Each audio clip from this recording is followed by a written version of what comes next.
আসসালামু আলাইকুম, সবাই কেমন আছেন? আশা করছি সবাই ভালো আছেন। আজকে আমি আবার একটা ভিডিও নিয়ে চলে এসেছি। তো আজকে আমরা রান্না করব বিরিয়ানি। এই যে এখানে দেখতেছেন আমি নাড়তেছি, এটা হচ্ছে পেঁয়াজ, আদা, রসুন, লং, এলাচ, এই তো যা যা দেওয়া লাগে বিরিয়ানিতে।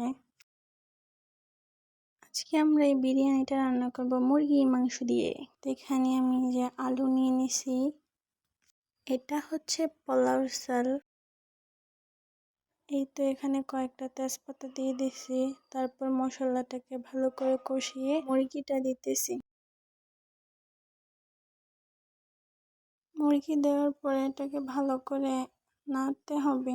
কিছুক্ষণ নাড়ার পরে এটাকে আমি ঢাকনা দিয়ে রেখে দিছি কয়েক মিনিটের জন্য।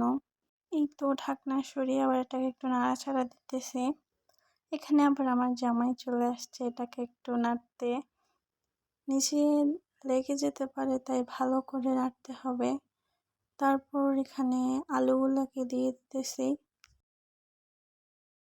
এই তো আলু দেওয়ার পরে এটাকে আবারও ভালো করে নাড়তেছে। তারপর আলুটাকে আর মুরগিটাকে কিছুক্ষণ কষিয়ে এখানে আবার পানি দিয়ে দিল। পানি দেওয়ার পর এখানে কাঁচামরিচ দিল।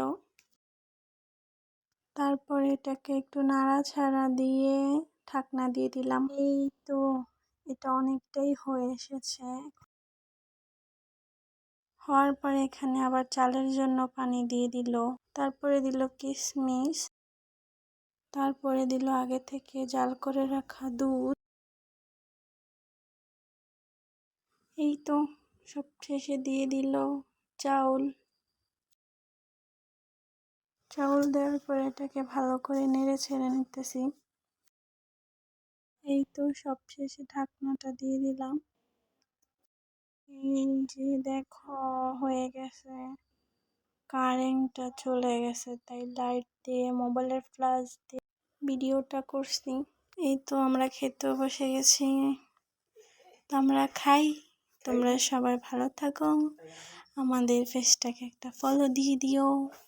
আরেকটা কথা, আজকে বিরিয়ানিটা আমার জামাই আর আমার শাশুড়ি মিলে রান্না করেছে, আমি আর কি একটু হেল্প করছি। তো আর কি সবাই ভালো থাকো, আল্লাহ হাফেজ।